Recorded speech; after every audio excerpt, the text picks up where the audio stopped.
Alright, I'm going to start working more on hptuners with my supercharged Grand Cherokee with a 4-liter. Now, this is what I've got right now. I've got my Innovate wideband set up with serial in, so I'm not using the Pro features. And I've got this simple graph here for AFR.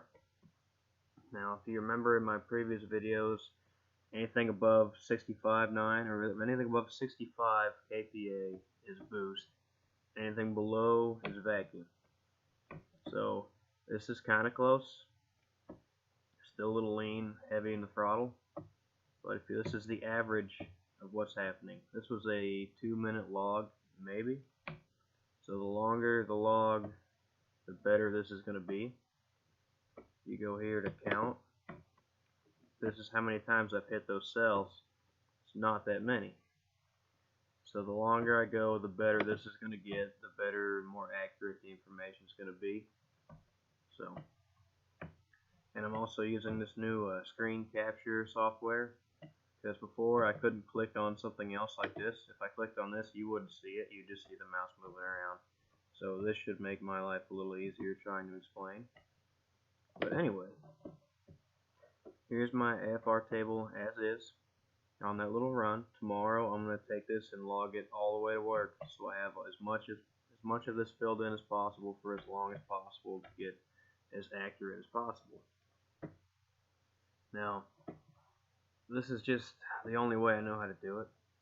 I'm not a professional at this. I've had to everything I've done in my videos, the welding, the fab, the tuning, anything, I've taught myself out of necessity.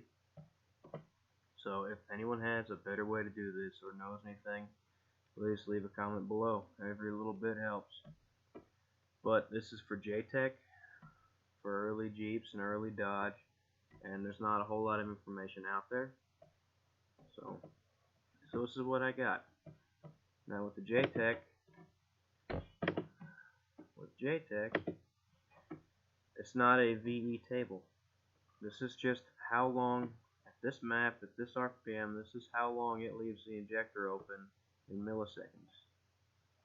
So, nothing crazy. It's pretty simple. It's crude, but simple. It's not too hard to figure out.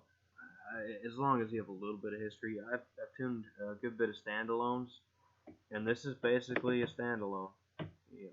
Map versus RPM. Bigger number, more fuel. Smaller number, less fuel.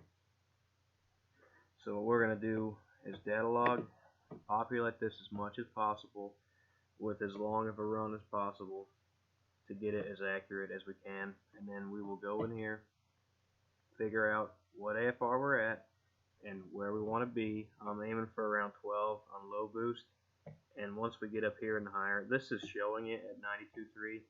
We don't really hit that. Yeah, we might. Let's look at this.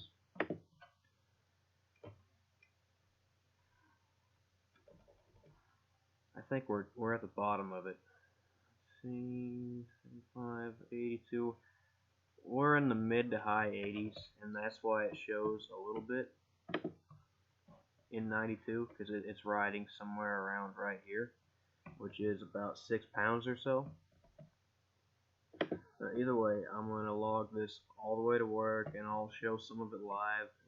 You can see it populate, and it's a half-hour drive, so I'm not going to let that go the whole time.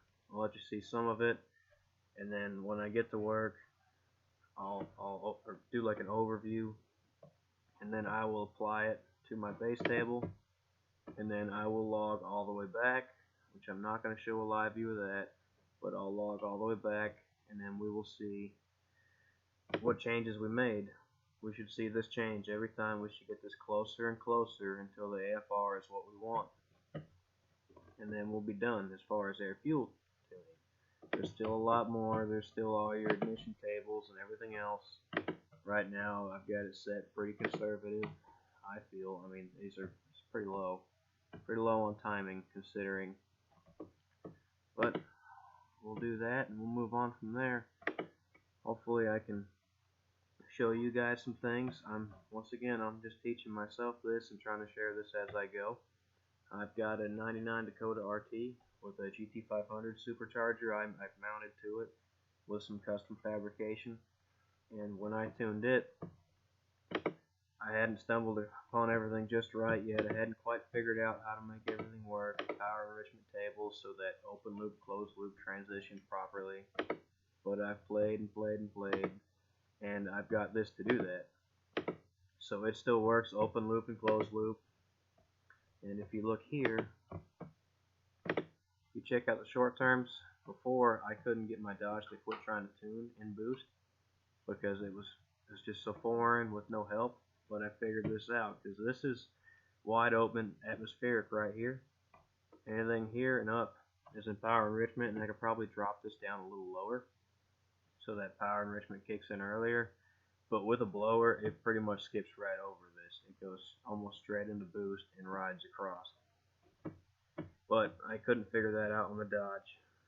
So I stumbled through it, figured this out, and hopefully this will help you guys. All that stuff's right here. The map threshold, playing with it, and vacuum threshold for power enrichment. So that it leaves closed loop, because or else it's going to try to do everything it can to make it run 14/7, just like this. It's going to take fuel, no matter how much you add, it's going to keep trying to take it back out. Well, anyway, we'll do a log tomorrow and go over it.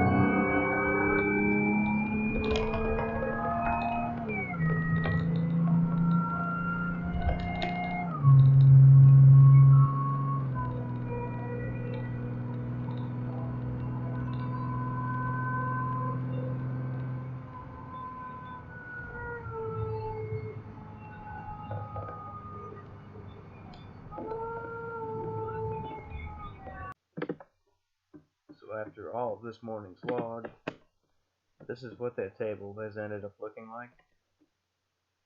So it's not totally different. All these are from decelerating. That's why they're so lean. It's not actually running that lean.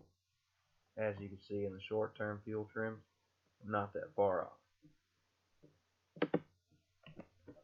So I definitely richened it up since the last one, and it pulls so much harder already, just getting it just a little closer. But now that I've got it running stronger, the transmission issue that I've had in the past episodes, where it was shuddering, well, now it's slipping pretty good. So I didn't do a log heading back home because I didn't want to beat on it. I limped it home. It's got to make it one more trip tomorrow to get my my tires for my newer truck, the Sierra, that was in the last video, so I can bring those back home, so I can get the Sierra out of the garage, get the Jeep in, and get the transmission out. A lot of guys do a AW4 swap. I'm not going to do that right now. I've ordered just a basic rebuild kit from Rock Auto, about $195 shipped. I'm not a transmission guy. I've never done it before, but I'm about to. So that'll probably be the next video, is getting the transmission out and apart and assessing the damage, and hopefully the rebuild will get it by long enough that I can continue making progress and either figuring out how to beef up that transmission to take it, or that whole Jeep has 323,000 miles. It was already kind of shuddering when I got it with no boost. So I'm not surprised that it's given up. So hopefully the rebuild, hopefully it'll just be good after that. I don't know for how many miles, but we're going to find out. So will you guys. So, thank you for watching. Please like and subscribe. Ask questions, leave comments. Every little bit helps.